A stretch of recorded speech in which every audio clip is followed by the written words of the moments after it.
নাটোরে বেসরকারি বিদ্যুৎ সেবা প্রতিষ্ঠান নেসকোর প্রিপেইড মিটার বন্ধ, অতিরিক্ত ডিমান্ড ও সার্ভিস চার্জ বন্ধের দাবিতে বিক্ষোভ সমাবেশ করেছে বৈষম্যবিরোধী ছাত্র আন্দোলনের নেতাকর্মীরা। সোমবার দুপুরে শহরের পশ্চিম আলাইপুর এলাকায় নেসকোর অফিসের সামনে বিক্ষোভ করেন তারা। এ সময় বক্তারা বলেন, দ্রুত তাদের দাবি মানা না হলে পরবর্তীতে কঠোর কর্মসূচি ঘোষণা করা হবে। মানুষের যে অর্থ নিয়ে চলে যাচ্ছে, যে মিটারের কোনো রুলস রেগুলেশন কিছুই কেউ জানে না, সেই মিটারটা বাতিল হোক। এবং আজকে আমরা সুন্দরভাবে দাবি দেওয়া পেশ করব আগামীতে। যেহেতু আমরা এর আগেও দাবি দেওয়া পেশ করেছি, সেটা বাস্তবায়ন হয়নি, আবারও এসেছি।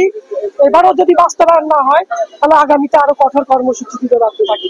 সার্ভিস চার্জ বা ডিমান্ড চার্জ বা হচ্ছে যে অতিরিক্ত টাকা কাটে বা মিটার ভাড়া, এই মিটার ভাড়া নাকি 15 বছর জনমানুষের দেওয়া লাগবে।